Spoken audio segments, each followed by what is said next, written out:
En la mañana del 15 de septiembre de 1985, en una modesta casa adosada en la Avenida del Parque, en Córdoba, Argentina, la policía descubrió el cuerpo de una mujer de 93 años que había muerto asfixiada por un trozo de hueso de pollo. Los vecinos la conocían solo como la señora Díaz, una anciana tranquila y elegante que vivía modestamente con su ama de llaves. Lo que no sabían era que esta frágil mujer, encontrada en circunstancias tan humildes, había sido una de las figuras más poderosas y escandalosas de la alta sociedad argentina. Era Almira Valdés, la quinta condesa de Monteverde, la mujer cuya vasta fortuna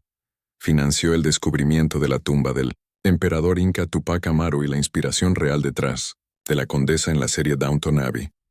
Pero detrás de la fachada, reluciente de respetabilidad aristocrática, se ocultaban décadas de secretos impactantes, actividades ilegales y compromisos morales que habrían destruido a personas menos resistentes, desde su controvertido nacimiento como hija ilegítima,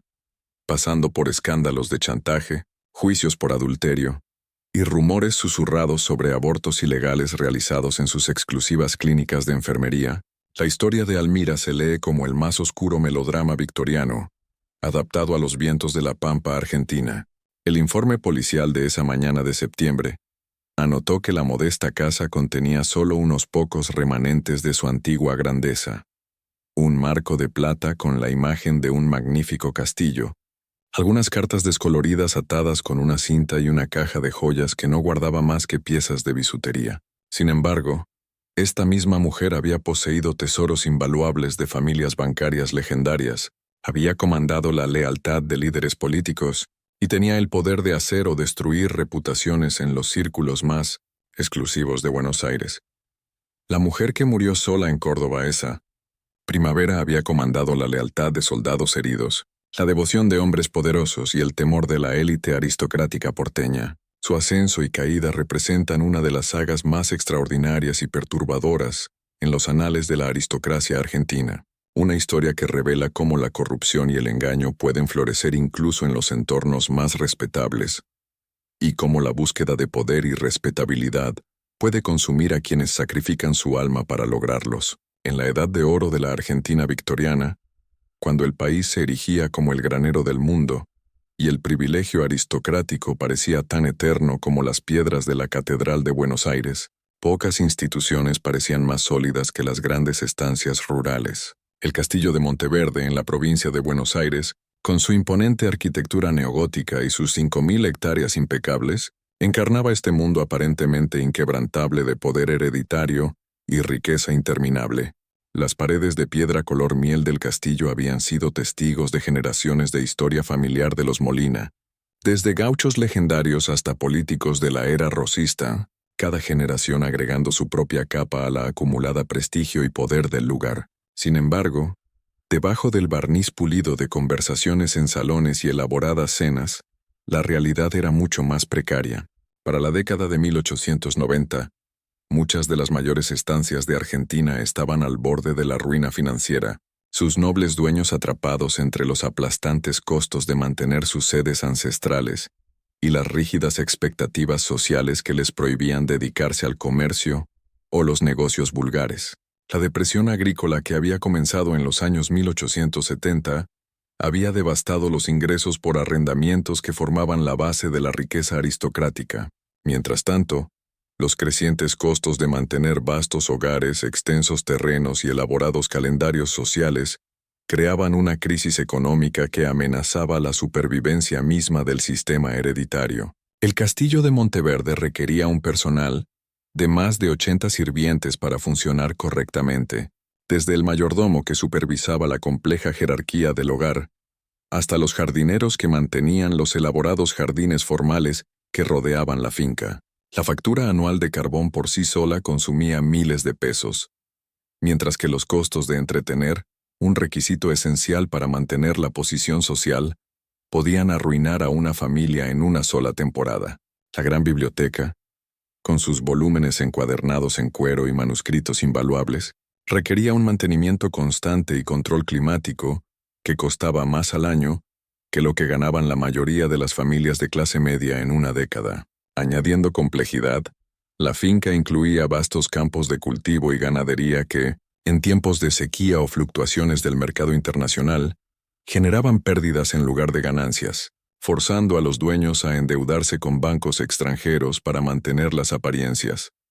En este mundo de magnífica desesperación, surgió un arreglo inusual que uniría 3 vidas en una red de secretos, ambición y finalmente destrucción. La figura central en este drama no nació en la nobleza, ni siquiera en la legitimidad, pero su historia remodelaría las bases mismas de uno de los condados más prestigiosos de Argentina. El arreglo que surgió desafiaría todas las suposiciones sobre sangre, crianza y las fuentes verdaderas de poder en la sociedad argentina. Buenos Aires en los años 1870 bullía con la energía del imperio y la industria, una ciudad donde tradiciones antiguas chocaban diariamente con las fuerzas revolucionarias del capitalismo moderno. La aristocracia tradicional se encontraba compartiendo espacio social con varones del ferrocarril, magnates mineros y dinastías bancarias cuyas fortunas eclipsaban las de condes y duques, cuyas familias habían gobernado provincias argentinas por siglos. La élite de la ciudad operaba según reglas implacables que eran a la vez rígidas y sorprendentemente flexibles. El linaje lo determinaba todo. El escándalo significaba la muerte social. Y las mujeres, no importa cuán inteligentes o ambiciosas, existían principalmente para servir los intereses de los hombres que controlaban sus destinos. Sin embargo, incluso dentro de estas restricciones, algunos individuos encontraban formas de acumular un poder tremendo, aunque a menudo a costos que solo se revelaban décadas después. La clave era entender que la sociedad victoriana argentina, por todas sus pretensiones morales, era fundamentalmente transaccional. La reputación podía comprarse, la posición social podía negociarse, y hasta las instituciones más sagradas podían manipularse por aquellos que comprendían los mecanismos ocultos que realmente gobernaban el mundo de la élite. Las casas bancarias de la ciudad de Buenos Aires representaban una nueva forma de aristocracia, construida sobre astucia financiera en lugar de linaje antiguo. Estas instituciones comandaban recursos que hacían que la riqueza aristocrática tradicional pareciera casi pintoresca, y su influencia se extendía más allá de la esfera comercial hacia la política, las políticas sociales e incluso asuntos de guerra y paz. Entre estos príncipes modernos, ninguno era más enigmático o influyente que Alfredo de Rosenfeld, vástago de la legendaria dinastía bancaria, que había remodelado las finanzas sudamericanas a través de una combinación de riqueza sin precedentes y discreción igualmente sin precedentes. Conocido por sus lujosos entretenimientos en su mansión de Recoleta, Alfredo se movía con facilidad entre los mundos de las altas finanzas y la alta sociedad, organizando cenas donde ministros de gabinete discutían políticas con embajadores extranjeros, mientras actrices y cantantes de ópera proporcionaban entretenimiento que empujaba los límites de la respetabilidad victoriana. Su ingreso anual superaba el de la mayoría de los príncipes europeos, y su colección de arte rivalizaba con la de los principales museos del continente. Sin embargo, por toda su riqueza y conexiones, permanecía como un outsider para la nobleza hereditaria, un hombre que podía comprar casi cualquier cosa excepto lo que más deseaba: la aceptación incondicional en los círculos más íntimos del poder aristocrático argentino. Esta exclusión no era meramente social, sino que reflejaba ansiedades más profundas sobre la cambiante naturaleza de la sociedad argentina misma. Las antiguas certezas de sangre y crianza estaban cediendo ante el poder crudo de la riqueza industrial y financiera, y en ningún lugar era más visible esta transición que en las negociaciones matrimoniales que gobernaban la sociedad aristocrática. Familias antiguas se veían forzadas a elegir entre la supervivencia financiera y la pureza social, mientras dinastías nuevas como los Rosenfeld buscaban comprar a través del matrimonio la legitimidad que siglos de éxito bancario no podían proporcionar. Fue Alfredo quien orquestaría el arreglo extraordinario que daría legitimidad a una hija ilegítima, salvación a un conde en bancarrota y escándalo a una generación de la sociedad argentina. Las consecuencias de sus maquinaciones resonarían por los pasillos del castillo de Monteverde durante casi un siglo, dejando un rastro de secretos que algunos matarían por proteger y otros morirían por exponer. Lo que comenzó como una simple transacción, dinero por estatus, evolucionaría en algo mucho más complejo y peligroso, un sistema de dependencia mutua y corrupción compartida que consumiría a todos los involucrados. Las circunstancias del nacimiento de Almira Victoria María Alejandra Vargas el 14 de abril de 1890 estaban envueltas en el tipo de oscuridad deliberada que la sociedad victoriana argentina perfeccionó al confrontar verdades incómodas. Los registros oficiales, cuidadosamente preservados en los archivos de la parroquia de San Jorge en Recoleta, listan a sus padres como el capitán Federico Carlos Vargas, un empresario y oficial retirado del ejército argentino, y su esposa francesa María Boyer. Pero estos documentos, como tanto en la vida de Almira, representaban una ficción cuidadosamente construida para ocultar una realidad mucho más complicada y moralmente ambigua. María Boyer Vargas era una mujer de belleza extraordinaria y circunstancias igualmente extraordinarias,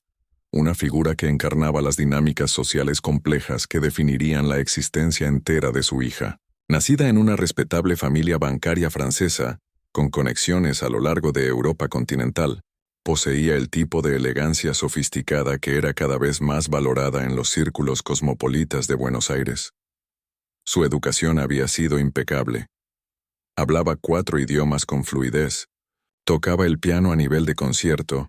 y se movía por la alta sociedad europea con la confianza de alguien nacido para el privilegio y el poder. Su matrimonio con Federico Vargas había parecido inicialmente una unión convencional entre dos familias de estatus similar. Federico provenía de una antigua familia pampeana, con conexiones en el mundo de las carreras de caballos y el establecimiento militar, y poseía el tipo de encanto fácil que lo hacía popular en los clubes de Buenos Aires. Pero las apariencias, como toda la vida de Almira demostraría, podían ser catastróficamente engañosas. El matrimonio Vargas fue, según la mayoría de los relatos, un desastre desde sus primeros días, marcado por irregularidades financieras, incompatibilidad sexual y un desajuste fundamental de temperamentos que hacía la cohabitación cada vez más imposible. Federico resultó ser lo que la sociedad educada llamaba poco confiable, un eufemismo que cubría una multitud de pecados que iban desde el juego crónico hasta sospechas de malversación de fondos de la familia de su esposa. Relatos contemporáneos sugieren que había contraído deudas sustanciales a través de carreras de caballos y juegos de cartas, y que había intentado resolver estas obligaciones mediante expedientes cada vez más desesperados, incluyendo la falsificación de la firma de su esposa en documentos financieros y el robo de joyas de su colección personal. La situación se complicaba por su bebida, que había progresado de exceso social a lo que ahora se reconocería como alcoholismo severo. Para principios de los años 1880, María se había separado efectivamente de su esposo, aunque el divorcio seguía siendo prácticamente imposible para una mujer de su posición social. Las restricciones legales y sociales que gobernaban el matrimonio victoriano significaban que permanecía técnicamente atada a Federico,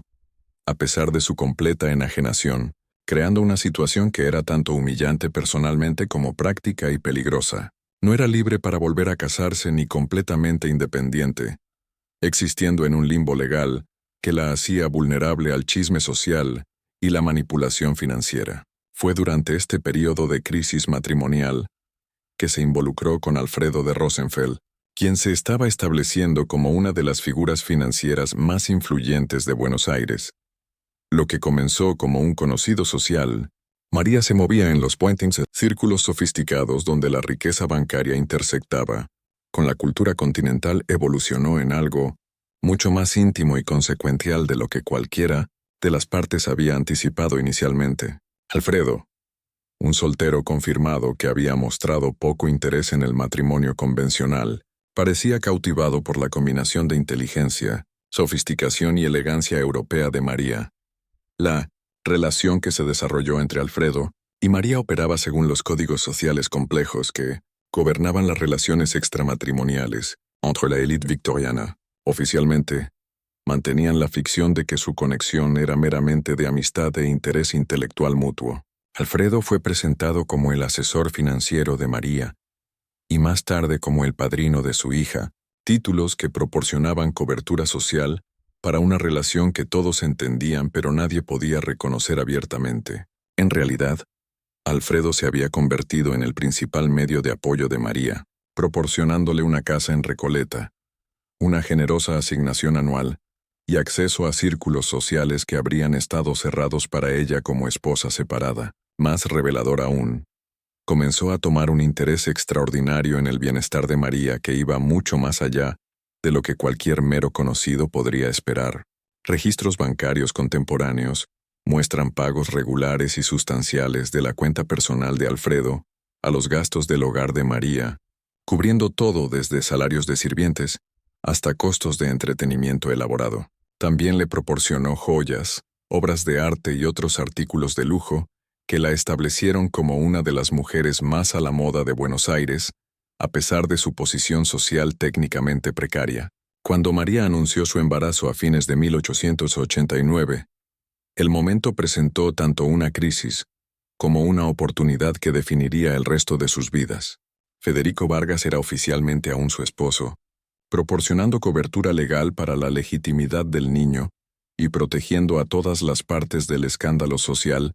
que habría resultado de un reconocimiento público de adulterio. Pero aquellos cercanos a la situación entendían que la niña nacida ese abril se parecía poco al hombre cuyo nombre llevaba. En cambio, Almira poseía los rasgos delicados y la inteligencia rápida que los observadores notaban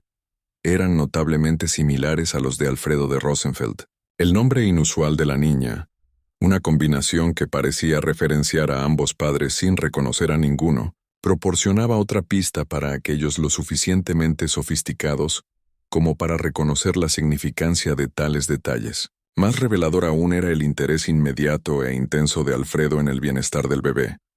Un interés que iba mucho más allá de lo que cualquier padrino convencional podría esperarse mostrar. El arreglo que surgió de esta delicada situación establecería el patrón para toda la vida de Almira. Una fachada cuidadosamente construida de respetabilidad, ocultando una realidad construida sobre secretos, manipulación financiera y la persecución despiadada del avance social. Alfredo se convirtió en el guardián y benefactor no oficial de Almira,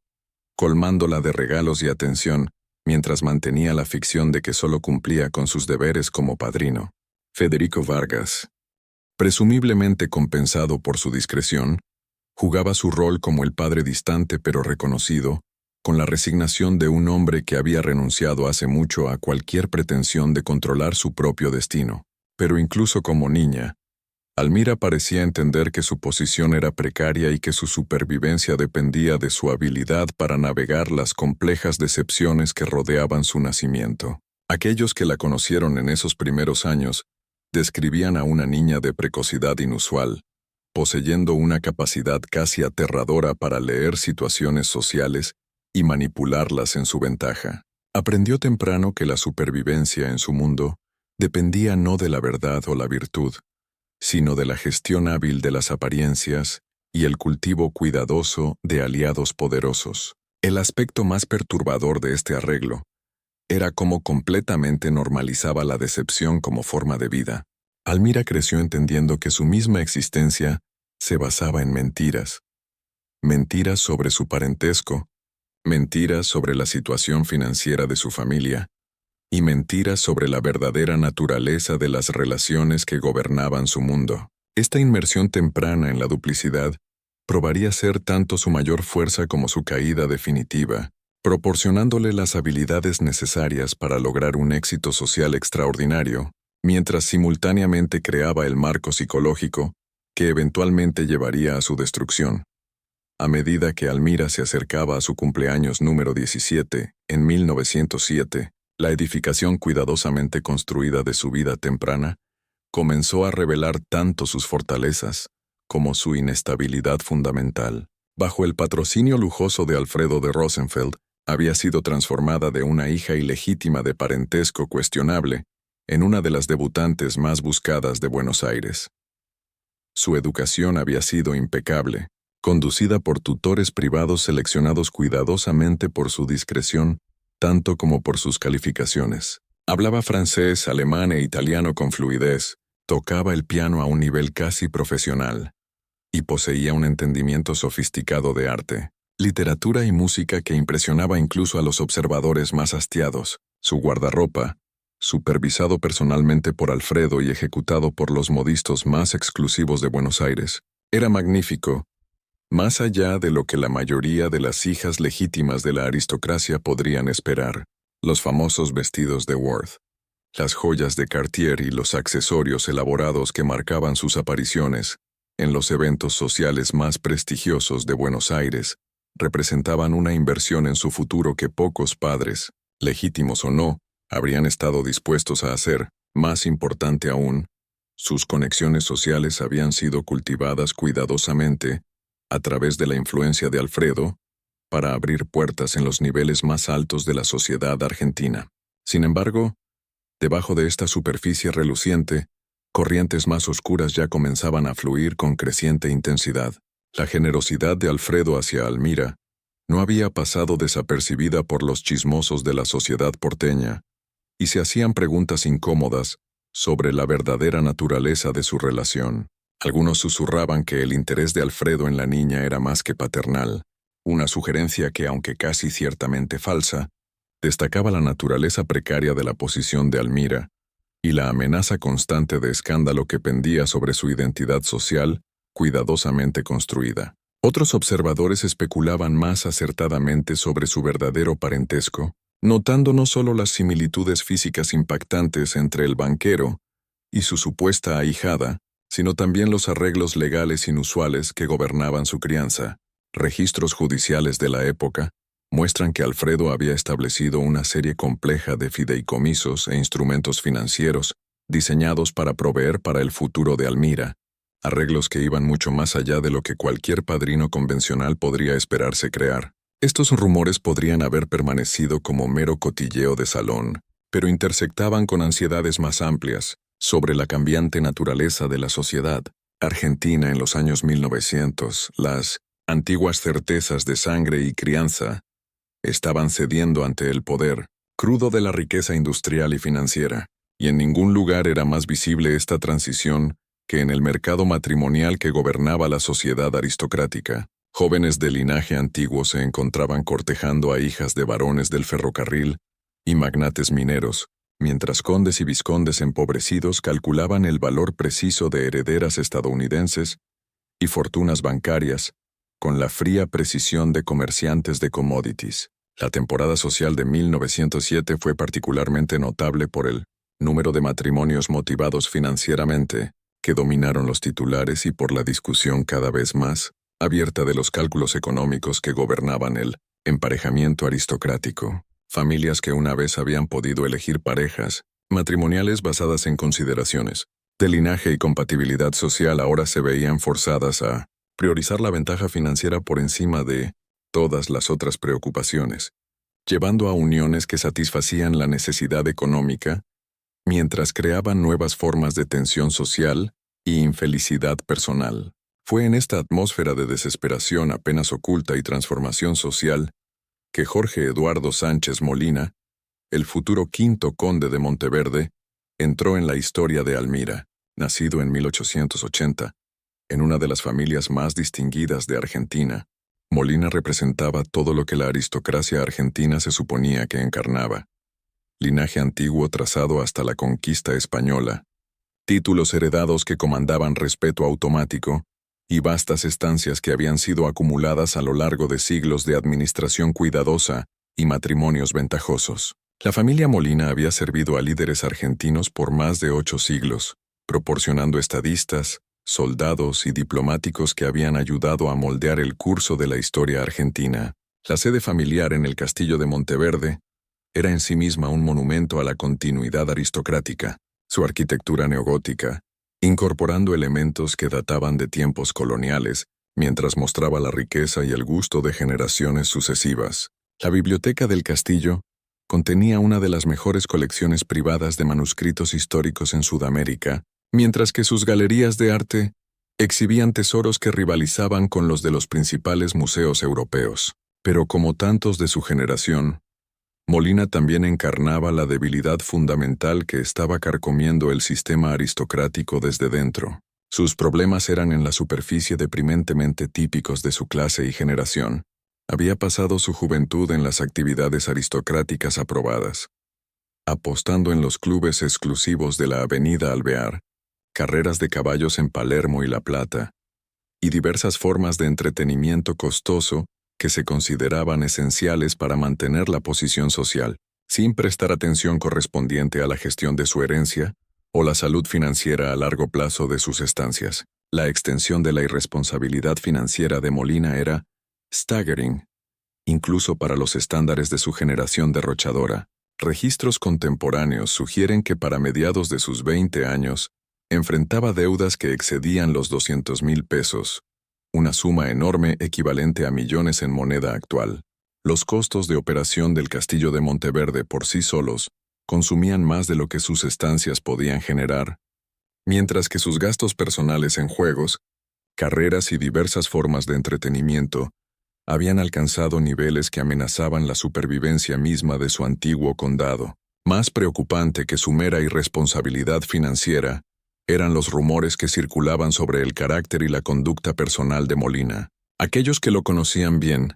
describían a un hombre de fibra moral débil y apetitos perturbadores, alguien cuyo encanto exterior ocultaba defectos fundamentales de carácter que lo hacían inadecuado para las responsabilidades de su posición. Sus viajes a Perú, que más tarde afirmaría estaban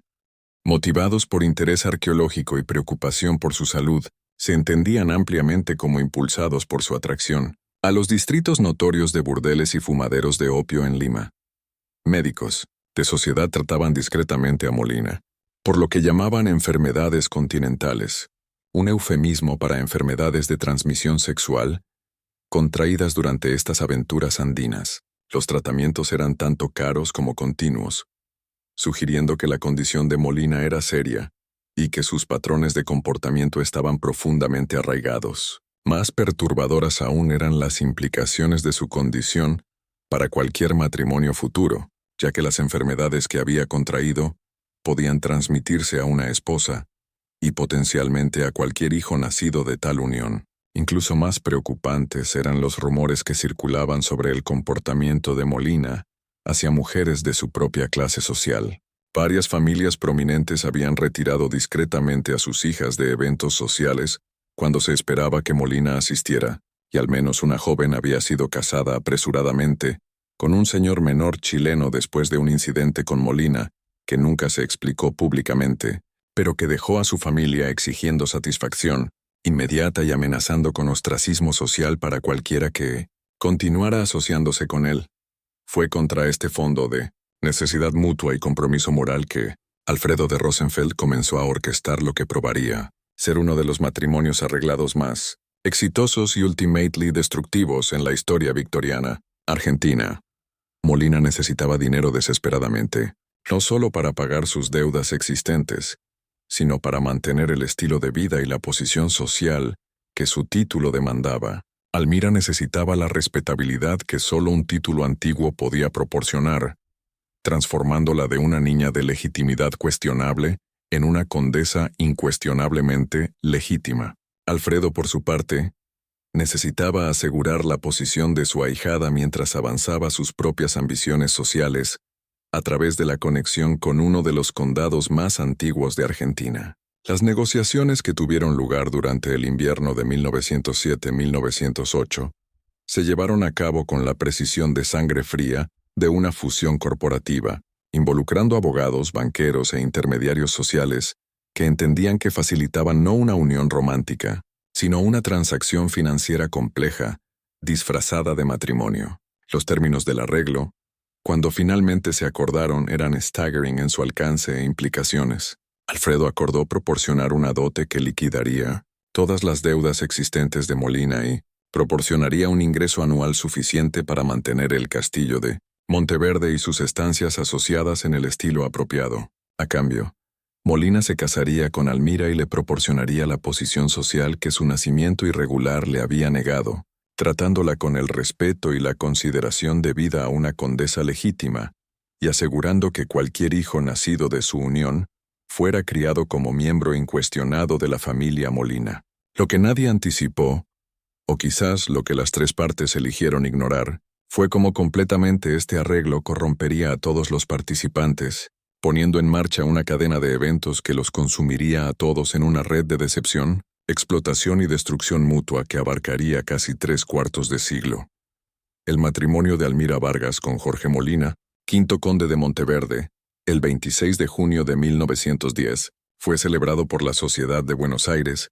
como un triunfo del amor romántico sobre la convención social. Los periódicos reportaron dutifulmente sobre la belleza etérea de la novia, el distinguido linaje del novio y la magnificencia de la ceremonia en la iglesia de San Miguel, donde la crema de la aristocracia argentina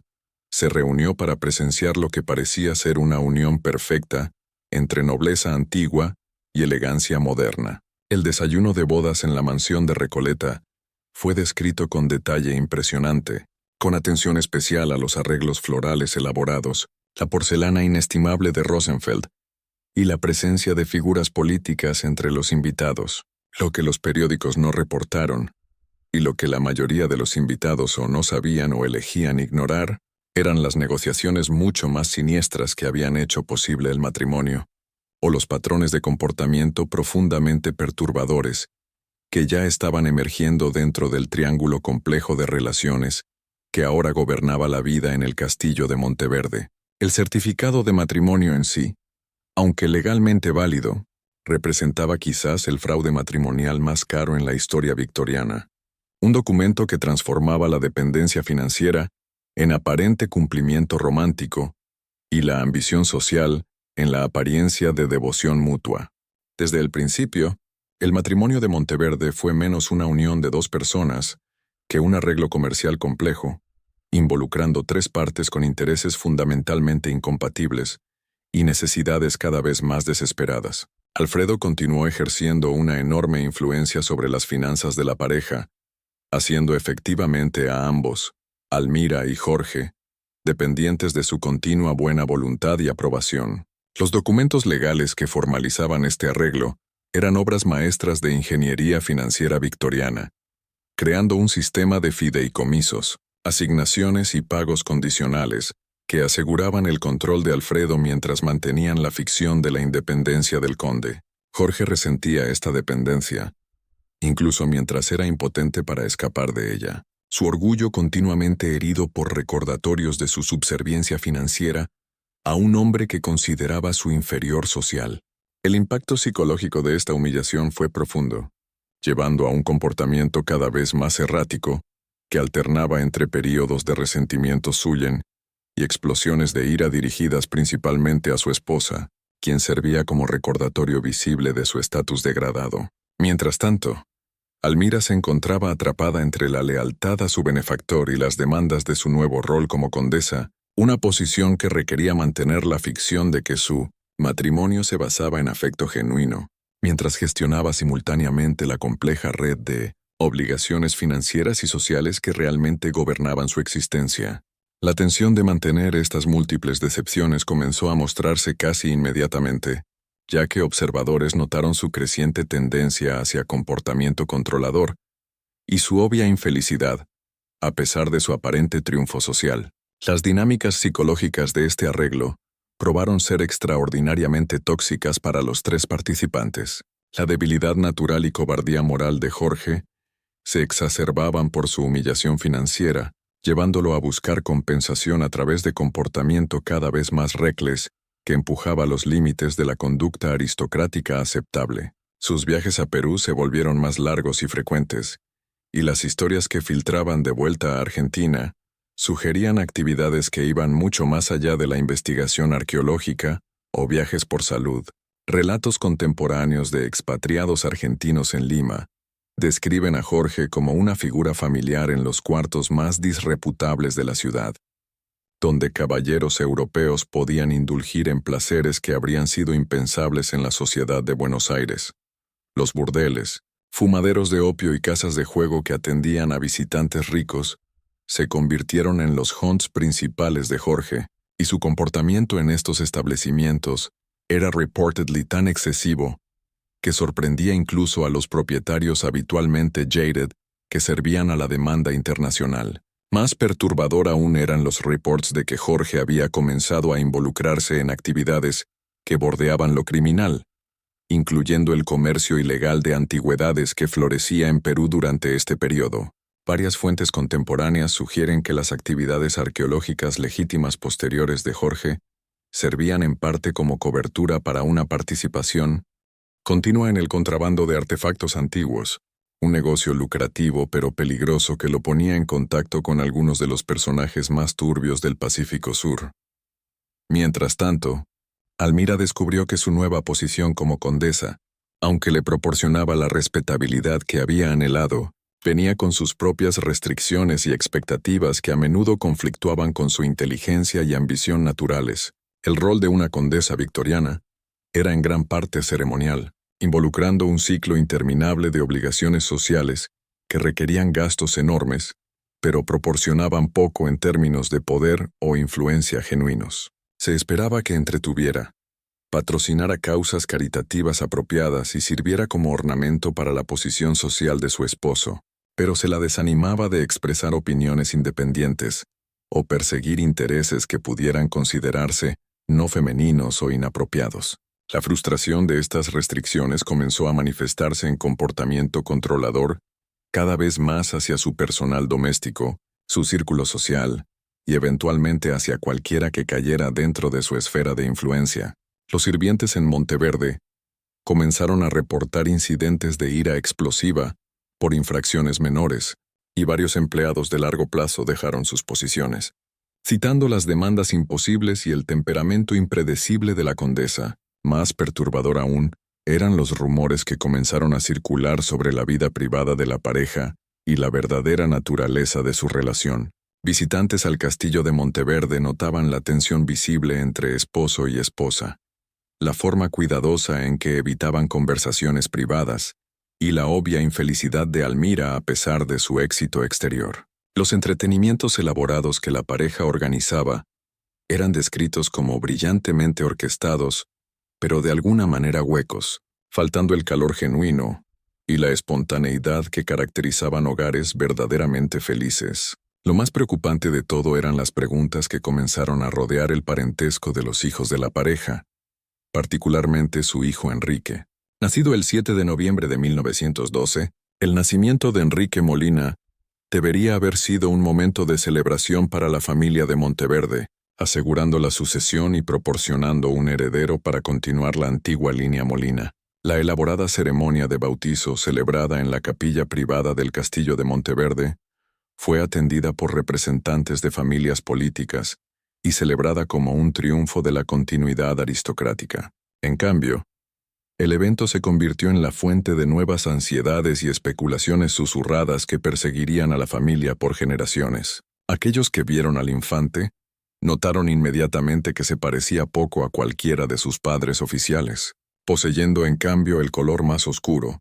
y rasgos faciales distintivos que los observadores asociaban con el amigo cercano del conde, el príncipe Víctor Dulce Singh, hijo del depuesto Maharajá de Lahore. El príncipe Víctor, un ahijado de la reina Victoria y una figura prominente en la sociedad de Buenos Aires, había sido el compañero más cercano de Jorge desde sus días juntos en un colegio élite. Un hombre de encanto y sofisticación extraordinarios, poseía el tipo de atractivo exótico que lo hacía popular en salones donde los caballeros argentinos convencionales eran considerados aburridos. Sus visitas frecuentes al castillo de Monteverde habían sido notadas por chismosos de sociedad mucho antes del nacimiento de Enrique, particularmente la forma en que su presencia parecía transformar el demeanor de Almira de ansiedad nerviosa a felicidad genuina. Las implicaciones de estas observaciones eran staggering para todos los involucrados. Si el príncipe Víctor era indeed el padre de Enrique, significaba que el heredero del condado de Monteverde no era realmente un Molina en absoluto, sino el hijo ilegítimo de un príncipe indio. Tal revelación no solo habría destruido la reputación de la familia, sino que potencialmente podría haber invalidado la herencia eventual de Enrique, arrojando toda la sucesión Molina a un caos legal. Más inmediatamente amenazante era la posibilidad de que el conde mismo estuviera al tanto de la situación y estuviera usando su conocimiento como leverage en sus relaciones cada vez más complejas, con tanto su esposa como su benefactora. Evidencia contemporánea sugiere que Jorge estaba indeed al tanto de la infidelidad de su esposa, y que eligió ignorarla por razones tan calculadas como cobardes. La riqueza y conexiones sociales del príncipe lo hacían un aliado valioso en un momento en que Jorge necesitaba desesperadamente tanto apoyo financiero como protección social. El ingreso anual del príncipe Víctor de sus estancias indias, combinado con la generosa asignación proporcionada por el gobierno británico, lo hacía uno de los solteros más ricos de Buenos Aires. Su amistad podía proporcionar a Jorge acceso a oportunidades de inversión, conexiones sociales y asistencia financiera que podrían ayudar a compensar su dependencia continua de Alfredo de Rosenfeld. Al mantener la ficción de la legitimidad de Enrique, Jorge preservaba no solo su propia dignidad, sino también su acceso al apoyo financiero continuo de Alfredo, que habría sido amenazado por cualquier reconocimiento público del adulterio de su esposa. El arreglo permitía a todas las partes mantener sus posiciones sociales, mientras perseguían sus intereses individuales, pero también creaba una red de chantaje mutuo y culpa compartida que probaría ser imposible de sostener. Para Almira, la situación presentaba un tipo diferente de compromiso moral que moldearía el resto de su vida. Había logrado todo lo que le habían enseñado a querer: título, riqueza, posición social, pero solo al costo de vivir una mentira que crecía más compleja y peligrosa con cada año que pasaba. El niño que amaba no era el hijo de su esposo, su matrimonio era una farsa mantenida solo por conveniencia financiera, y toda su posición social descansaba en una fundación de secretos que podían exponerse en cualquier momento. Estas presiones psicológicas comenzaron a manifestarse en comportamiento cada vez más errático, que preocupaba incluso a sus asociados más cercanos. Amigos notaban su creciente obsesión con el control sobre su hogar, sus finanzas y las personas a su alrededor. Desarrolló lo que observadores describían como una necesidad casi patológica de mantener conocimiento detallado de los secretos de otras personas, como si reunir tal información pudiera de alguna manera protegerla de la exposición de sus propias vulnerabilidades. Más ominosamente, Almira comenzó a mostrar las habilidades manipuladoras que más tarde la harían tanto temida como influyente dentro de la sociedad de Buenos Aires.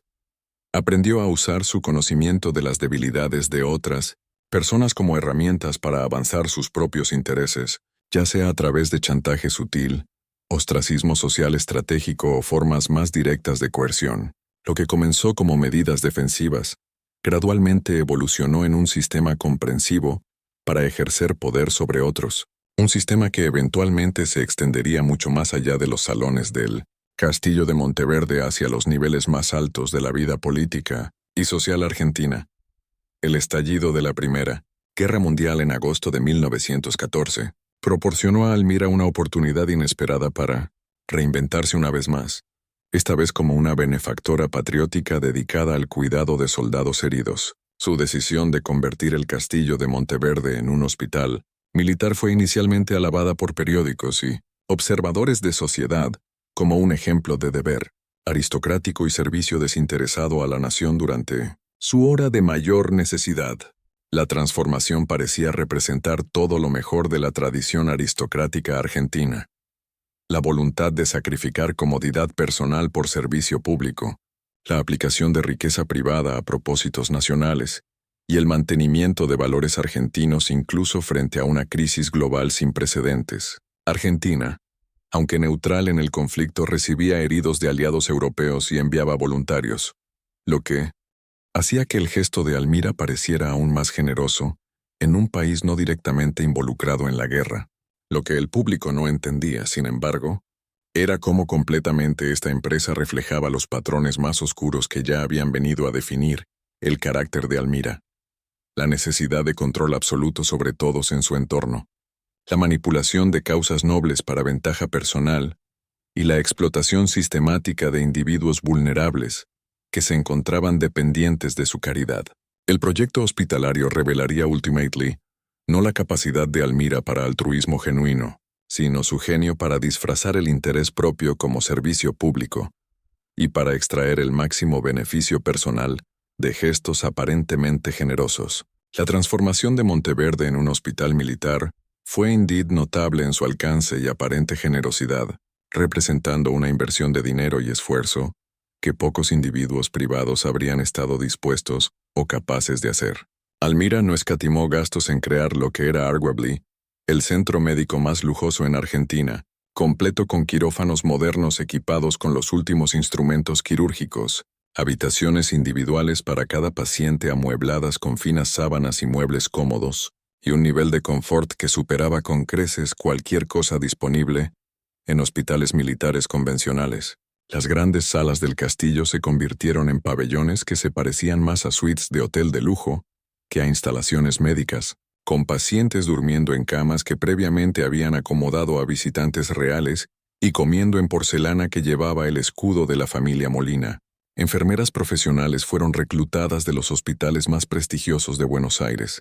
mientras que un equipo de cirujanos renombrados proporcionaba cuidado médico que habría sido la envidia de prácticas privadas en la Avenida Santa Fe. Los quirófanos del hospital estaban equipados con la tecnología médica más avanzada disponible, incluyendo equipo de rayos X y iluminación eléctrica, que hacía posibles cirugías las 24 horas. Oficiales heridos en las trincheras de Francia y Bélgica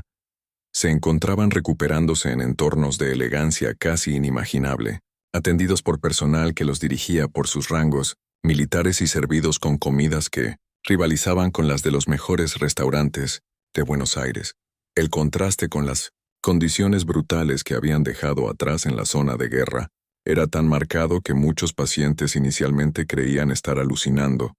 incapaces de comprender cómo habían sido transportados del infierno del frente occidental a lo que parecía ser un palacio dedicado a su comodidad y recuperación. Pero debajo de este barniz de caridad aristocrática, dinámicas más preocupantes estaban en juego que revelaban la verdadera naturaleza de las motivaciones y métodos de Almira. Su selección de pacientes estaba lejos de ser aleatoria o basada puramente en necesidad médica. Elegía cuidadosamente hombres cuyos fondos, registros militares y conexiones familiares se alineaban con sus propios intereses sociales y financieros. Oficiales de familias prominentes, hombres con registros de servicio distinguidos y aquellos con utilidad potencial para su red en expansión de influencia, se encontraban bienvenidos en Monteverde, mientras que soldados enlistados con heridas igualmente severas eran dirigidos discretamente a otras instalaciones menos lujosas. Los criterios para admisión en el Hospital Militar de Monteverde tenían menos que ver con la gravedad de las heridas o la urgencia de la necesidad médica que con el valor potencial que cada paciente podría proporcionar a los planes sociales y financieros a largo plazo de Almira. Jóvenes oficiales de familias aristocráticas eran particularmente buscados, ya que su gratitud podía convertirse en conexiones sociales útiles por años. Hombres con fondos en banca, ley o servicio gubernamental eran similares priced,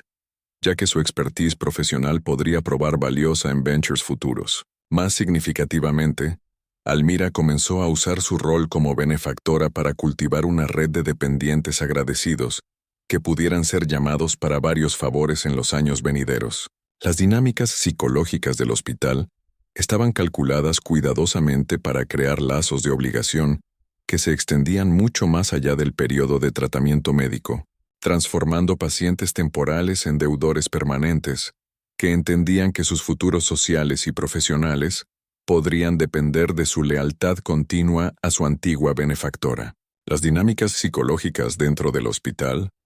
eran igualmente perturbadoras cuando se examinaban de cerca. La necesidad de control de Almira se manifestaba en una atención obsesiva a cada detalle de las vidas de sus pacientes, desde su tratamiento médico hasta su correspondencia personal y conversaciones privadas. Mantenía archivos detallados sobre cada paciente que iban mucho más allá de registros médicos, incluyendo información sobre sus fondos familiares, situaciones financieras, relaciones personales y confesiones privadas hechas durante sus momentos más vulnerables. Bajo el disfraz de asegurar cuidado apropiado, Almira instituyó un sistema de vigilancia que habría impresionado al patriarca victoriano más paranoico. Leía sus cartas, tanto entrantes como salientes, monitoreaba a sus visitantes y mantenía registros detallados de sus conversaciones con otros pacientes, enfermeras y familiares visitantes. Lo que presentaba como preocupación maternal por su bienestar era en realidad un programa sistemático de recolección de información que le proporcionaría conocimiento íntimo de las vidas, debilidades y secretos de estos hombres por años. Las enfermeras y el personal médico eran instruidos a reportar no solo sobre la condición física de sus pacientes, sino también sobre su estado emocional, sus miedos y ansiedades privadas, y cualquier información personal que revelaran durante el tratamiento. Esta red de inteligencia se extendía más allá del personal médico, para incluir sirvientes, ordenanzas e incluso otros pacientes, creando una atmósfera de observación constante que algunos de los oficiales más perceptivos encontraban profundamente inquietante. Más preocupante aún eran los rumores que comenzaron a circular sobre las relaciones personales de Almira con ciertos pacientes, particularmente jóvenes oficiales que venían de familias prominentes o que poseían atractivo físico particular. Varios oficiales heridos hablaban privadamente con amigos y familiares sobre el hábito de la condesa de visitar sus habitaciones tarde en la noche, ostensiblemente para verificar su comodidad y progreso, pero a menudo involucrándose en conversaciones que parecían diseñadas para extraer confesiones íntimas sobre sus miedos, situaciones familiares, relaciones románticas y planes futuros. Estas visitas nocturnas seguían un patrón que se volvía cada vez más reconocible para aquellos que las experimentaban. Almira llegaba a la habitación del paciente vestida con ropa de noche elegante, pero algo reveladora, llevando una bandeja con brandy u otros espíritus medicinales, que afirmaba ayudarían con el sueño y el manejo del dolor. Luego se acomodaba en una silla junto a la cama y entablaba con el paciente lo que parecía ser una conversación casual, pero que era actualmente una interrogación sofisticada, diseñada para elicitar información personal que podría probar útil más tarde. Algunos pacientes describían sentirse incómodos con estos encuentros, notando que Almira parecía tomar un interés inusual en sus momentos más vulnerables y pensamientos privados. Otros se encontraban atraídos a conversaciones íntimas que más tarde lamentaban, revelando detalles sobre sus familias, situaciones financieras o relaciones personales que nunca habrían compartido bajo circunstancias normales. Unos pocos reportaban que estas conversaciones habían tomado matices que parecían inapropiadamente íntimos, con la condesa haciendo remarks o gestos que sugerían intereses que iban más allá de la mera preocupación médica o maternal. La reacción del conde a las actividades hospitalarias de su esposa revelaba tanto su debilidad fundamental como su creciente conciencia del juego peligroso que ella estaba jugando con individuos cada vez más poderosos y potencialmente peligrosos.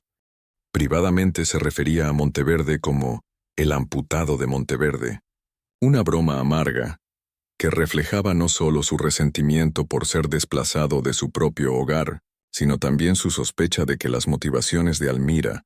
estaban lejos de ser puramente caritativas y que sus métodos estaban creando riesgos que podrían destruirlos a todos. Sin embargo,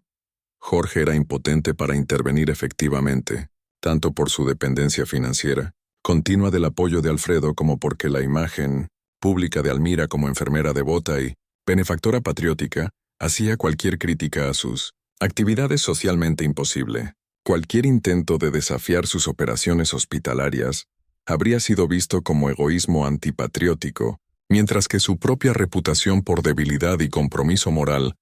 significaba que sus objeciones llevarían poco peso con la opinión pública o autoridades gubernamentales. La situación se volvió aún más compleja y potencialmente explosiva cuando Almira decidió expandir sus operaciones a Buenos Aires,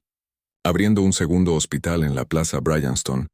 en uno de los barrios más prestigiosos de Recoleta. Esta instalación, aunque más pequeña que Monteverde, operaba bajo aún menos supervisión y se convirtió en el sitio de actividades que empujaban los límites de tanto la ética médica como la legalidad, en formas que habrían conmocionado incluso a los observadores más mundanos de la sociedad porteña. El Hospital de Buenos Aires atraía una clase diferente de pacientes que Monteverde, incluyendo oficiales extranjeros, funcionarios gubernamentales y civiles ricos que habían sido heridos en raids aéreos u otros incidentes relacionados con la guerra. La ubicación de la instalación en el corazón del barrio diplomático de Buenos Aires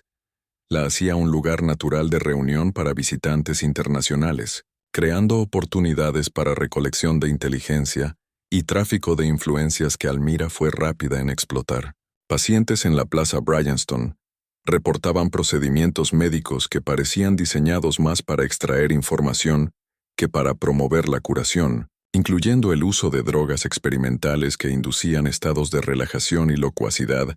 que hacían a los pacientes inusualmente dispuestos a compartir información sensible sobre sus gobiernos, operaciones militares o circunstancias personales. Algunos describían sentirse como si hubieran sido drogados durante su tratamiento, experimentando periodos de confusión y pérdida de memoria que hacían difícil recordar exactamente qué habían dicho o hecho durante su estancia. Fue durante este periodo que Almira comenzó a desarrollar la red de profesionales médicos, que más tarde habilitarían sus actividades más controvertidas y potencialmente criminales. El doctor Harold Hernández, quien servía como oficial médico jefe en ambos hospitales, era un hombre de credenciales cuestionables cuya práctica previa había estado marcada por varios incidentes sospechosos involucrando pacientes femeninas ricas que habían requerido tratamiento de emergencia por condiciones no reveladas. Bajo la guía del doctor Hernández, ambos hospitales comenzaron a ofrecer servicios que se extendían mucho más allá de la medicina militar convencional, incluyendo procedimientos y tratamientos que no estaban generalmente disponibles a través de canales médicos normales. La naturaleza de estos servicios se mantenía estrictamente confidencial, pero registros contemporáneos sugieren que incluían todo desde cirugía cosmética para tratar heridas desfigurantes de guerra hasta procedimientos más controvertidos que abordaban condiciones médicas delicadas afectando tanto a pacientes masculinos como femeninos. El aspecto más perturbador de las actividades de Almira durante la guerra era la forma en que normalizaban la explotación sistemática de individuos vulnerables en nombre del deber patriótico y el servicio caritativo. Los oficiales heridos que se beneficiaban de su cuidado también eran, ya sea que lo realizaran o no, inductados en un sistema de obligación y dependencia que los seguiría por el resto de sus vidas, creando una red de influencia que se extendía a lo largo de los niveles más altos de liderazgo militar, político y social argentino. Aquellos que probaban útiles para los propósitos de Almira encontraban sus carreras misteriosamente avanzadas, sus conexiones sociales misteriosamente expandidas y su acceso a oportunidades misteriosamente mejorado. Cartas de recomendación aparecían de fuentes inesperadas, introducciones se hacían a individuos influyentes y oportunidades financieras se presentaban con timing conveniente. Los receptores de esta asistencia entendían sin ser explícitamente dicho que su buena fortuna venía con ciertas expectativas y obligaciones que necesitarían ser honradas en el futuro. Por el contrario, aquellos que fallaban en mostrar gratitud apropiada o que parecían reacios a participar en la red en expansión de obligación mutua de Almira descubrían que sus reputaciones podían ser dañadas de manera igualmente misteriosa. Rumores circulaban sobre su conducta durante su estancia hospitalaria. Preguntas se levantaban sobre su aptitud para promoción o asignaciones importantes, e invitaciones sociales misteriosamente cesaban de llegar. Para el fin de la guerra en noviembre de 1918, Almira había transformado exitosamente a sí misma de una condesa marginalmente legítima en una de las mujeres más influyentes de Buenos Aires, comandando una red de dependientes agradecidos que incluía héroes de guerra decorados, figuras políticas en ascenso y hombres de negocios exitosos, que todos habían pasado por sus hospitales durante sus momentos más vulnerables. Pero el método que había usado para lograr esta transformación también había creado una red de secretos, obligaciones y exposiciones potenciales que hacía su posición más precaria que nunca antes. El escenario estaba siendo preparado para la fase final y más destructiva de su carrera, una fase que consumiría no solo a Almira misma, sino a casi todos los que tuvieran la desgracia de enredarse en su red, cada vez más compleja y peligrosa de manipulación y engaño. La muerte del conde de Monteverde en Lima, el 5 de abril de 1938, marcó el comienzo del periodo más escandaloso y destructivo de la vida de Almira, una fase que revelaría la extensión completa de su capacidad para decepción, manipulación y compromiso moral. La causa oficial de muerte: envenenamiento de sangre siguiendo una picadura de mosquito infectada recibida mientras visitaba la tumba recién descubierta del emperador Inca Tupac Amaru, proporcionaba cobertura conveniente para lo que muchos observadores contemporáneos sospechaban era una situación mucho más compleja y siniestra, involucrando la salud deteriorante del conde, su comportamiento cada vez más errático, y los juegos peligrosos de poder e influencia que habían venido a definir su matrimonio. Registros médicos contemporáneos preservados en los archivos del consulado argentino en Lima sugieren que Monteverde había estado seriamente enfermo por semanas antes de su muerte, sufriendo síntomas que los médicos atendientes luchaban por explicar, pero que análisis médicos modernos indican podrían haber estado relacionados con sífilis avanzada contraída durante sus visitas frecuentes a los distritos notorios de entretenimiento de Lima. La progresión de su enfermedad, marcada por periodos de delirio, cambios de humor violentos y deterioro físico, era consistente con las etapas finales de enfermedad venérea no tratada, una condición que habría sido imposible reconocer públicamente, sin destruir la reputación de la familia. Más inmediatamente significativo que la causa actual de la muerte de Monteverde, sin embargo, eran sus consecuencias para la red cuidadosamente construida de relaciones, arreglos financieros y dependencias mutuas que habían sostenido el hogar de Monteverde por casi 3 décadas. La muerte del conde significaba que el sistema complejo de checks and balances que había prevenido a cualquier partido único de ganar control completo sobre los asuntos de la familia, ahora estaba fundamentalmente disruptado, creando oportunidades para cambios dramáticos en la distribución de poder y recursos dentro del hogar. Alfredo de Rosenfeld había muerto 5 años antes en 1933, dejando a Almira financieramente independiente, pero también removiendo la influencia protectora que la había blindado de las consecuencias completas de sus acciones a lo largo de su vida adulta. Ahora era una viuda rica sin supervisión efectiva, sin influencia restrictiva de ni su esposo ni su benefactor, y con un valor de vida de secretos peligrosos, que podían ser expuestos en cualquier momento por enemigos, que ya no necesitaban temer retaliación de protectores poderosos. La velocidad con la que Almira se movió para asegurar su posición después de la muerte de su esposo revelaba tanto su desesperación como su fundamental ruthlessness en proteger sus intereses. Dentro de semanas de regresar de Perú con el cuerpo de Monteverde, había comenzado a liquidar sistemáticamente activos de la herencia de Alfredo, convirtiendo obras de arte, joyas y otros ítems valiosos en efectivo, que podía ser más fácilmente ocultado de autoridades fiscales y potenciales acreedores. La escala de estas transacciones era enorme, involucrando la venta de tesoros de Rosenfeld por cientos de miles de pesos a través de casas de subastas discretas y dealers privados que se especializaban en manejar disposiciones sensibles para clientes ricos. Más significativamente, también había comenzado a distanciarse de su hijo Enrique, el nuevo sexto conde, cuyas propias investigaciones en las finanzas de la familia amenazaban con exponer la extensión completa de sus manipulaciones financieras sobre las décadas previas. Enrique había heredado no solo el título y las estancias de su padre, sino también una creciente conciencia de las irregularidades y potenciales ilegalidades que habían caracterizado la gestión de su madre de los recursos familiares durante las ausencias frecuentes de su padre. La relación entre Almira y su hijo había estado tensa por años, en parte por las crecientes sospechas de Enrique sobre su propio parentesco,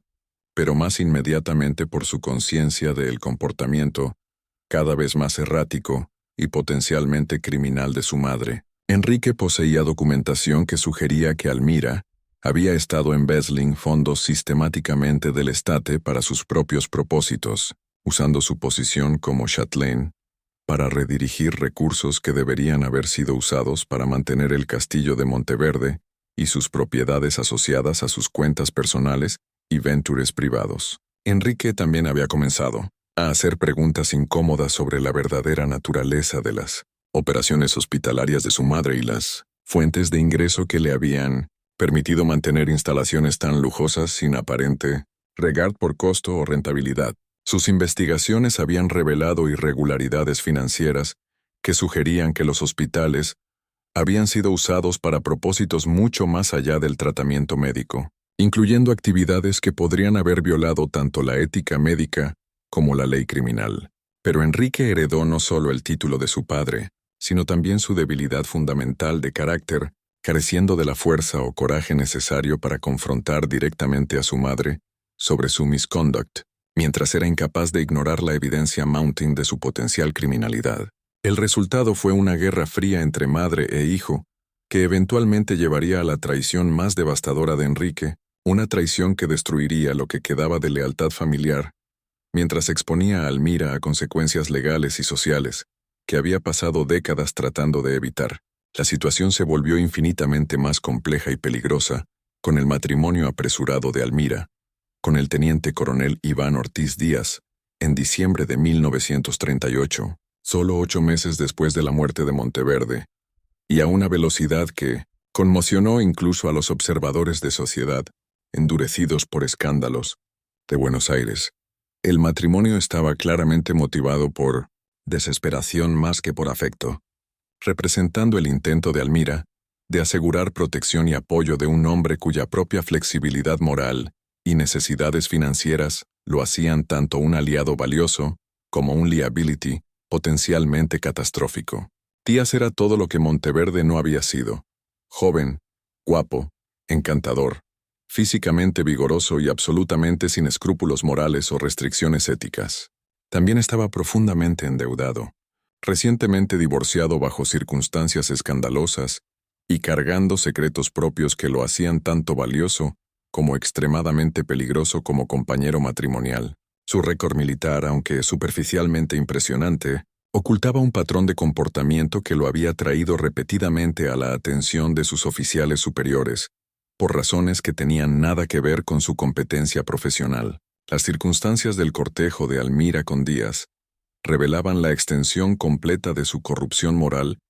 y su voluntad de involucrarse en actividad criminal para proteger su posición y avanzar sus intereses. Lo había conocido en París en 1935, 3 años antes de la muerte de Monteverde, en un momento en que su esposo estaba en Perú y ella estaba ostensiblemente en Francia, por tratamiento médico relacionado con su trabajo hospitalario. El encuentro había sido arreglado a través de intermediarios que se especializaban en facilitar relaciones discretas para individuos ricos buscando compañía o servicios que no podían obtenerse a través de canales sociales convencionales. Almira había comenzado inmediatamente a proporcionar a Díaz con apoyo financiero sustancial, a cambio de servicios que iban mucho más allá de mera compañía o deberes de escort social. El valor primario de Díaz para Almira era su voluntad de servir como frente para operaciones de lavado de dinero cada vez más sofisticadas, permitiéndole mover fondos a través de sus cuentas bancarias en formas que ocultaban su verdadero ownership de autoridades fiscales, acreedores y miembros de familia que podrían cuestionar sus actividades financieras. El esquema de lavado de dinero operaba a través de una red de compañías fantasma, cuentas offshore y instrumentos financieros complejos que permitían a Almira convertir activos de la herencia de Alfredo en efectivo no rastreable mientras mantenía la apariencia de transacciones comerciales legítimas. Las conexiones militares de Díaz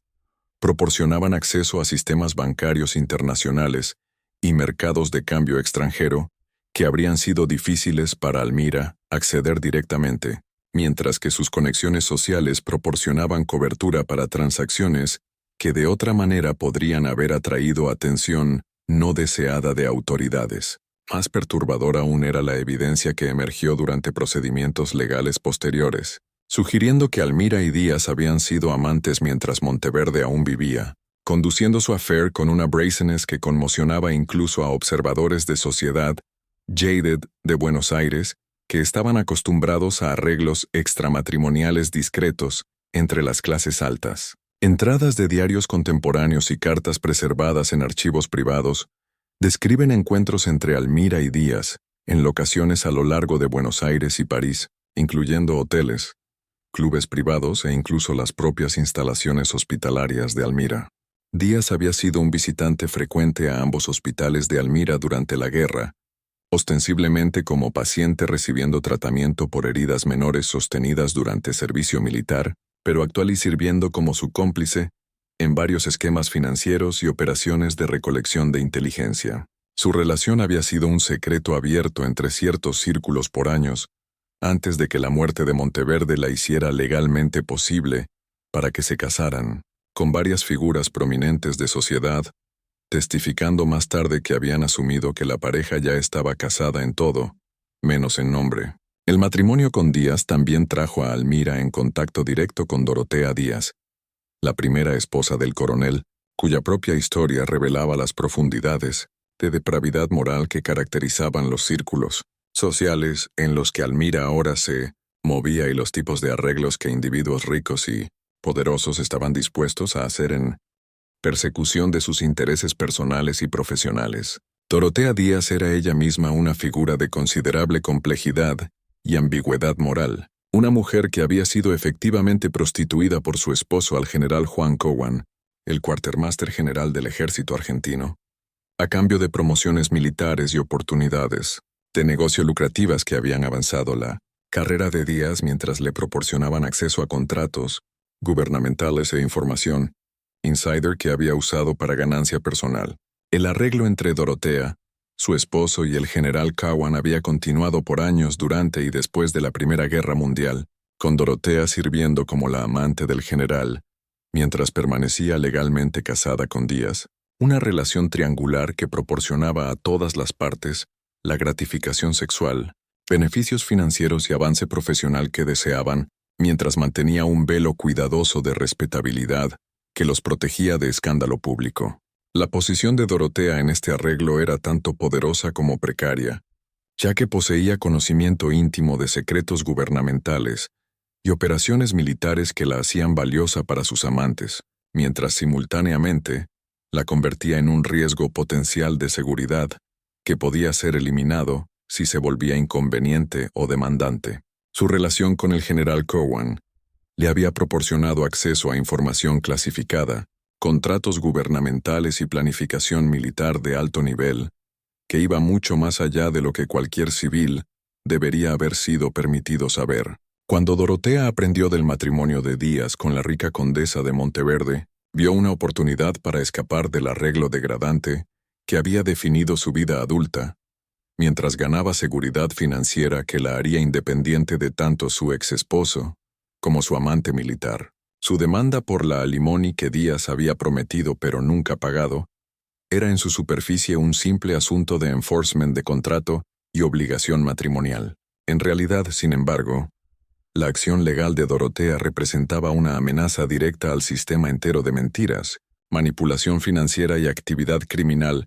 que Almira había construido alrededor de sí misma sobre las 3 décadas previas. Dorotea poseía conocimiento detallado de los arreglos financieros de Díaz con Almira, incluyendo información sobre operaciones de lavado de dinero, esquemas de evasión fiscal y otras actividades ilegales que podían resultar en prosecución criminal e imprisonment para ambos. Más peligrosamente aún, la relación íntima de Dorotea con el general Cowan le había proporcionado acceso a inteligencia gubernamental sobre las operaciones hospitalarias de Almira durante la guerra, incluyendo reports que sugerían que estas instalaciones habían sido usadas para actividades de espionaje, procedimientos médicos ilegales y otras formas de empresa criminal que iban mucho más allá del trabajo caritativo que había sido presentado al público. El caso judicial que resultó Díaz v. Díaz, oído en la división del Banco del Rey de la Alta Corte en marzo de 1940, se convirtió en uno de los procedimientos legales más sensacionales de la década, exponiendo no solo los detalles sórdidos de la prostitución arreglada de Dorotea y los contratos militares corruptos que habían enriquecido a sus amantes, sino también la extensión completa de los crímenes financieros de Almira, compromisos morales y explotación sistemática de vulnerables. El juicio duró 17 días y generó cobertura periodística que rivalizaba con escándalos reales en atención pública e impacto social. Bajo juramento y enfrentando la amenaza de cargos por perjurio, Almira fue forzada a admitir adulterio, lavado de dinero, evasión fiscal, la explotación sistemática de soldados heridos para ganancia personal y participación en procedimientos médicos ilegales que habían puesto en peligro las vidas de pacientes que habían confiado en ella para su cuidado. La revelación más dañina que emergió del juicio fue el testimonio de varios expacientes de los hospitales de Almira que describieron un patrón sistemático de explotación sexual, extorsión financiera y malpraxis médica que revelaba su trabajo caritativo como un frente cuidadosamente construido para empresa criminal. Oficiales heridos hablaban de ser presionados a relaciones íntimas con la condesa, de ser chantajeados con información reunida durante sus momentos más vulnerables y de ser forzados a participar en esquemas financieros que no entendían, pero que ultimately enriquecían a Almira a su costo. Aún más chocante era el testimonio respecto a las clínicas de enfermería de Almira en Buenos Aires, que múltiples testigos describían como frentes para servicios de aborto ilegal, proporcionados a mujeres ricas desesperadas por evitar escándalo social y prosecución criminal. El doctor Harold Hernández, testificando bajo inmunidad de prosecución, reveló que Almira había realizado personalmente docenas de procedimientos ilegales usando sus instalaciones médicas para generar profits enormes mientras ponía a sus pacientes en grave riesgo físico y exponiéndolas a potencial chantaje basado en su necesidad de servicios ilegales. El veredicto del jurado en el caso Díaz, técnicamente una victoria para Almira y su esposo, que rechazaba las demandas financieras de Dorotea, vino a un costo que efectivamente destruyó todo lo que ella había pasado su vida construyendo y la dejó más vulnerable a exposición y retribución que en cualquier punto en su larga carrera de decepción y explotación. Mientras la decisión legal iba a su favor, el daño reputacional era catastrófico e irreversible, exponiéndola a ostracismo social, ruina financiera y prosecución criminal que definirían el resto de su vida. El costo financiero inmediato solo era staggering, consumiendo casi 400,000 pesos de su riqueza restante en honorarios legales, costos judiciales y gastos relacionados que representaban uno de los juicios legales más grandes de la década. Pero el daño reputacional probó ser mucho más devastador que cualquier pérdida monetaria, ya que la sociedad de Buenos Aires, que había tolerado las excentricidades de Almira y pasado por alto su comportamiento cuestionable, mientras mantenía un velo de respetabilidad y proporcionaba servicios valiosos a individuos influyentes, ahora la ostracizaba completamente y permanentemente. Los círculos sociales que una vez competían por su atención, ahora la trataban como una paria, con examigos y asociados distanciándose públicamente de cualquier conexión con ella o sus actividades. Invitaciones a eventos sociales importantes cesaban de llegar. Organizaciones caritativas removían discretamente su nombre de sus juntas y listas de patrones, e incluso comerciantes que previamente habían estado ansiosos por servir a la condesa de Monteverde, ahora demandaban pago en efectivo por adelantado por sus servicios. Más devastadora aún era la respuesta de su propia familia, particularmente su hijo Enrique, quien usó los problemas legales de su madre como oportunidad para lanzar su propia investigación comprensiva en sus actividades financieras y su impacto en el estate de Monteverde. Lo que Enrique descubrió era un patrón sistemático de malversación, fraude y despojo de activos que se remontaba décadas e involucraba no solo la apropiación indebida de fondos proporcionados por Alfredo de Rosenfeld, sino también el saqueo sistemático de las colecciones de arte, holdings de biblioteca y otros activos valiosos del castillo de Monteverde, que pertenecían legítimamente al estate en lugar de a Almira personalmente. La investigación de Enrique reveló que Almira había estado vendiendo tesoros familiares por años, usando los proceeds para financiar su estilo de vida personal, sus operaciones hospitalarias y sus esfuerzos cada vez más caros para mantener su posición social y influencia política. Pinturas invaluables habían sido reemplazadas con forgeries clever. Libros raros y manuscritos habían sido vendidos a coleccionistas privados, y joyas valiosas habían sido sistemáticamente reemplazadas con copias de pasta que podían pasar inspección casual pero eran worthless. La extensión del robo era breathtaking, en tanto su alcance como su audacia, representando no meramente la toma de dinero, sino la destrucción sistemática de siglos de herencia familiar y patrimonio cultural, ítems que habían estado en la familia Molina por generaciones, incluyendo regalos de monarcas y artefactos de significancia histórica genuina, habían sido convertidos en efectivo para apoyar las ambiciones personales y empresas criminales de Almira. En 1965, actuando en información detallada proporcionada por Enrique y armado con evidencia reunida por investigadores privados trabajando en behalf del State, la Administración de Ingresos Internos formalmente cargó a Almira con evasión fiscal, cubriendo múltiples décadas, y demandó pago de impuestos atrasados, penalidades e intereses que consumieron el resto de su fortuna, y la dejaron enfrentando la posibilidad de prosecución criminal e imprisonment. El caso fiscal reveló la sofisticación completa de los crímenes financieros de Almira, involucrando cuentas offshore, compañías fantasma y esquemas complejos de lavado de dinero, que le habían permitido ocultar millones de pesos de autoridades fiscales argentinas, mientras mantenía la ficción de actividades caritativas y comerciales legítimas. La investigación descubrió evidencia de fraude sistemático, datando de los primeros años de su matrimonio, sugiriendo que sus actividades criminales habían comenzado casi inmediatamente después de su llegada al castillo de Monteverde y habían continuado ininterrumpidas por más de 5 décadas. La mujer que una vez había comandado millones de pesos y wielded influencia a lo largo de los niveles más altos de la sociedad argentina se encontró declarada en bancarrota y forzada a vender sus pocas posesiones restantes para satisfacer acreedores y obligaciones fiscales. Los procedimientos de bancarrota revelaron la verdadera extensión de su desesperación financiera, ya que incluso ítems de valor mínimo fueron seized y vendidos para generar fondos para repago de deudas. Las décadas finales de la vida de Almira estuvieron marcadas por una espiral descendente, implacable que parecía diseñada para mirrar el sufrimiento que había infligido en otros a lo largo de su carrera de explotación y manipulación. La muerte de Díaz por asma crónica en 1953 la dejó sola y cada vez más desesperada, dependiente de la caridad de exasociados que recordaban su poder, pero sentían ninguna obligación de apoyarla en su declive y desgracia. Sus intentos de reiniciar su negocio de clínicas de enfermería fallaron repetidamente, en parte por su reputación dañada, pero también porque los métodos que previamente había usado para generar profits ya no eran tolerables incluso para los círculos moralmente flexibles en los que una vez se había movido. La supervisión gubernamental de instalaciones médicas había aumentado sustancialmente desde la guerra, haciendo imposible operar el tipo de establecimientos no regulados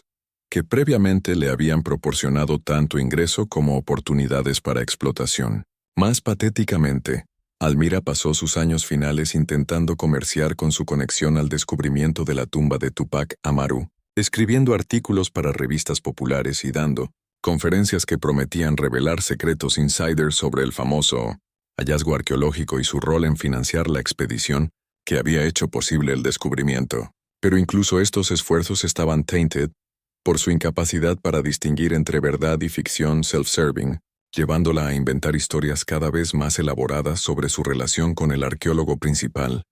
y su involucramiento personal en el proceso de excavación. Las conferencias y artículos revelaban una mente que había perdido la habilidad para distinguir entre realidad y las fantasías elaboradas que había construido para justificar sus acciones y mantener su sentido de autoimportancia. Relatos contemporáneos describen presentaciones que mezclaban información histórica genuina con fabricaciones obvias, entregadas por una mujer cuyas facultades mentales estaban claramente deteriorándose, pero que mantenía su necesidad compulsiva de ser el centro de atención y admiración. El final llegó el 15 de septiembre de 1985, en esa modesta casa adosada en Córdoba, donde Almira vivía con Ana López, una ex empleada que había permanecido leal a pesar de décadas de maltrato y explotación financiera. Ana había trabajado para Almira desde los años 1930, inicialmente como enfermera en sus instalaciones médicas, pero más tarde como compañera general y ama de llaves que proporcionaba el apoyo práctico que Almira necesitaba para mantener incluso los estándares más básicos de vida diaria. La causa oficial de muerte, asfixia por un trozo de cartílago de pollo mientras comía la cena, parecía casi cruelmente apropiada para una mujer que había pasado su vida consumiendo más de lo que podía manejar con seguridad, ya sea en términos de riqueza, poder o los secretos y vulnerabilidades de otros. La muerte fue rápida y aparentemente indolora, pero vino al final de años de aislamiento creciente, pobreza y deterioro mental que habían reducido a una de las mujeres más poderosas de su generación a una anciana olvidada viviendo en oscuridad. Sin embargo, incluso en la muerte, la capacidad de Almira para generar controversia e infligir heridas finales continuó manifestándose. Su testamento, cuando fue leído varias semanas después de su funeral, reveló un acto final de vindictiveness y manipulación, dirigido a los miembros de familia que la habían rechazado ultimately, y las instituciones sociales que la habían abandonado en su tiempo de necesidad. En lugar de dejar su estate restante a su hijo Enrique o sus nietos, quienes podrían haber sido esperados heredar lo que quedaba de su una vez vasta fortuna, Almira eligió legar la mayor parte de sus activos a Antonio López, el hijo de Ana, quien la había cuidado durante sus años finales, y le había mostrado la lealtad y atención que su propia familia había retirado. La decisión estaba en parte motivada por gratitud genuina hacia la familia López, quienes le habían proporcionado apoyo práctico y emocional, cuando no tenía a dónde más volverse. Pero aquellos que habían conocido a Almira, a lo largo de su vida, entendían que el legado también representaba un acto final de venganza contra el hijo que había expuesto sus crímenes y el nieto que había heredado el título y las estancias que ella una vez había controlado. El descubrimiento de los extensos papeles personales de Almira, diarios y correspondencia después de su muerte proporcionó a historiadores y biógrafos una ventana sin precedentes en la mente de una mujer que había corrompido sistemáticamente a todos y todo, lo que había tocado a lo largo de su larga y destructiva carrera. Sus propias palabras, preservadas en miles de páginas de notas manuscritas y reflexiones privadas, revelaban una personalidad marcada por narcisismo, paranoia y una incapacidad casi completa para distinguir entre realidad y las ficciones elaboradas que había construido para justificar sus acciones y mantener su imagen propia. Los diarios cubrían más de 50 años de su vida y documentaban no solo sus crímenes y escándalos mayores, sino también los procesos psicológicos que le habían permitido racionalizar comportamiento que habría sido impensable para individuos con desarrollo moral normal. Revelaban una mujer que se había convencido genuinamente a sí misma de que su explotación de otros era una forma de servicio para ellos, y que sus actividades criminales estaban justificadas por el buen trabajo que había hecho durante la guerra y sus contribuciones a la sociedad argentina. Quizás lo más perturbador de todo era la creencia aparente de Almira, mantenida hasta el final mismo de su vida, de que ella había sido la víctima en lugar del perpetrador de los varios escándalos y prosecuciones criminales que habían definido sus años posteriores. Sus diarios estaban llenos de quejas amargas sobre la ingratitud de aquellos que afirmaba haber ayudado, la envidia de aquellos que habían fallado en apreciar sus contribuciones a la sociedad, y la injusticia de un sistema legal y social que se había negado a entender su verdadera naturaleza y valor. Las entradas finales, escritas en una mano cada vez más temblorosa durante los meses antes de su muerte, revelaban una mente que se había retirado casi completamente a la fantasía, construyendo versiones alternativas elaboradas de su historia de vida en las que aparecía como una benefactora incomprendida, cuyo único crimen había sido generosidad excesiva hacia personas que habían probado no ser dignas de su asistencia. Esta notable historia nos muestra cómo el poder, cuando se construye sobre decepción y se mantiene a través de explotación sistemática, consume ultimately a aquellos que lo wield tan completamente, como destruye a aquellos que caen víctima de él. Almira Valdés, condesa de Monteverde, logró todo lo que pensó que quería: riqueza, título, posición social e influencia sobre algunos de los individuos más poderosos en la sociedad argentina. Pero en perseguir estos objetivos a través de corrupción y compromiso moral, creó las fuerzas mismas que la destruirían ultimately. Su vida sirve como un espejo oscuro al mundo reluciente de privilegio aristocrático, que continúa fascinando la cultura popular a través de producciones como Downton Abbey, revelando que detrás de las fachadas elegantes y modales refinados de las clases altas argentinas yacía la misma capacidad humana para codicia, explotación y corrupción moral que existe en toda sociedad y todo periodo histórico.